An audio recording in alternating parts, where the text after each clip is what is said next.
Serial गुम है किसी के प्यार में आज तो सवी और रजत की जोड़ी एक नंबर लग रही है। भाई दोनों बड़ी ही खूबसूरत तरीके से तैयार हुए हैं और पहुंच गए हैं एनिवर्सरी पार्टी में। असल में रजत के दोस्त की सालगिरह है। ऐसे में रजत अपनी बीवी सवी को लेकर इस पार्टी में पहुंचा है और इस पार्टी में पहुंची है आशिका भी, वो भी सच सवर कर, क्योंकि वो दोस्त आशिका का भी है। ऐसे में आशिका ने जैसे ही रजत और सभी को साथ में देखा तो देखिए कैसे चिढ़ती हुई आशिका सभी के सामने आ गई और हंसते हंसते अपनी खूबसूरती का बखान करने लगी।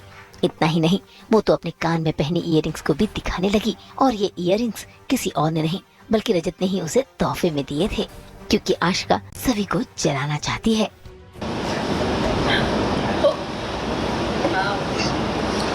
मुझे नहीं पता था कि सभी भी आ है। अच्छा ही है, इतने सालों बाद रजत किसी को तो अपने साथ,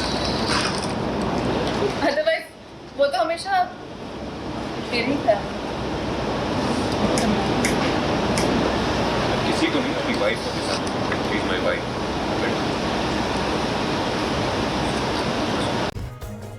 भाई आशिका ने यहाँ पर कोशिश तो बहुत की थी रजत की जिंदगी में अपनी इम्पोर्टेंस दिखाने की, लेकिन यहाँ तो कुछ और ही हो गया।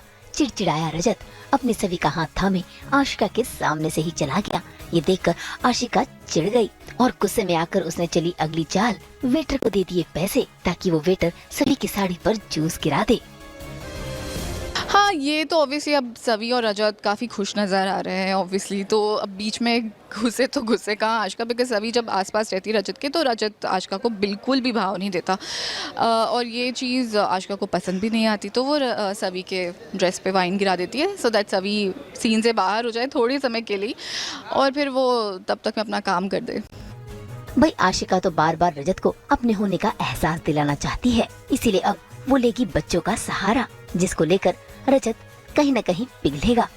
आशिका काफ़ी जेलस हो जाती है और उसे लगता है कि रजत इतना सवी के पीछे इतनी जल्दी गिर गया प्यार में और आशिका को भूल गया, तो ये बात उससे बर्दाश्त नहीं होती और इसीलिए सबक सिखाने के लिए काइंड ऑफ, या फिर आप कह सकते हो कि रजत को उसकी फादर ड्यूटीज़ याद दिलाने के लिए आशिका यहाँ आई है और यहाँ पे भी वो वही करेगी, रजत को उसकी फादर ड्यूटीज़ याद दिलाएगी। खैर आशिका चाहे कितनी भी कोशिश कर ले रजत के फिर से करीब जाने की, लेकिन रजत अब तो उसके दिल में सभी बसने लगी है। हालांकि वो इस बात से अनजान है। देखना होगा कि आशिका कब इस बात को मानेगी और कब रजत को इस बात का एहसास होगा।